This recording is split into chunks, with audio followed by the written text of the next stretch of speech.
Hi hello ಎಲ್ಲರಿಗೂ ನಮಸ್ಕಾರ. Ma'am story ಚಾನೆಲ್ಗೆ ಸ್ವಾಗತ. ಪಂಚಾಮೃತ ಮಾಡೋಕ್ಕೆ ಮೊಸರು, ಒಂದು ಅರ್ಧ ಕಪ್ಪಷ್ಟು. ಇದಕ್ಕೆ ಹಾಲು ಕೂಡ ಸೇರಿಸ್ಕೊಳ್ಬೇಕು. ನನಗೆ ಹಾಲು ಇಷ್ಟ ಇಲ್ಲ, ಅದಕ್ಕೋಸ್ಕರ ನಾನು ಹಾಲನ್ನ ಸೇರಿಸ್ಕೊಳ್ತಿಲ್ಲ. ನೆಕ್ಸ್ಟ್ ಇದಕ್ಕೆ ಬಾಳೆಹಣ್ಣನ್ನ ಆ್ಯಡ್ ಮಾಡ್ಕೊಳ್ತಿದ್ದೀನಿ. ಒಂದು ಬಾಳೆಹಣ್ಣು,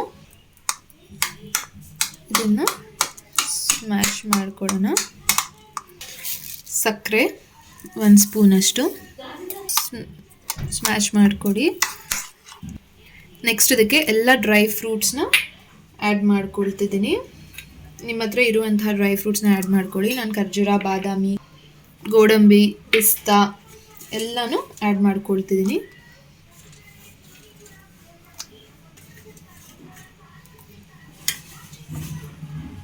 ನಿಮ್ಮ ಹತ್ರ ಅವೈಲಬಲ್ ಇರುವಂತಹ ಫ್ರೂಟ್ಸ್ನ ಕೂಡ ಆ್ಯಡ್ ಮಾಡ್ಕೊಳ್ಳಿ. ನಾನಿಲ್ಲಿ ದಾಳಿಂಬೆ, ಆ್ಯಪಲ್ನ ಕೂಡ ಸೇರಿಸ್ಕೊಳ್ತಿದ್ದೀನಿ.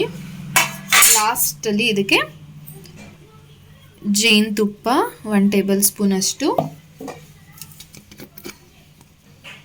ತುಪ್ಪ 1 ಸ್ಪೂನಷ್ಟು.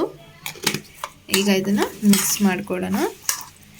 ಇದಕ್ಕೆ ಮೇನ್ ಇಂಗ್ರೀಡಿಯೆಂಟೇ ರಾ ಮಿಲ್ಕ್ ಹಾಕ್ಕೊಳ್ಬೇಕು. ಬಟ್ ಈಗ ಸದ್ಯಕ್ಕೆ ಮಿಲ್ಕ್ ಅವೈಲಬಲ್ ಇಲ್ಲ ಮತ್ತು ನನಗೆ ಇಷ್ಟ ಇಲ್ಲ, ಅದಕ್ಕೋಸ್ಕರ ನಾನು ಸ್ಕಿಪ್ ಮಾಡ್ತಿದ್ದೀನಿ.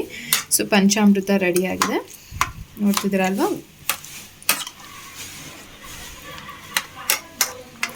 ವಿಡಿಯೋ ಇಷ್ಟ ಆದಲ್ಲಿ ಲೈಕ್, ಸಬ್ಸ್ಕ್ರೈಬ್ ಹಾಗೂ ಬೆಲ್ ಬಟನ್ ಕ್ಲಿಕ್ ಮಾಡಿ. ಧನ್ಯವಾದಗಳು.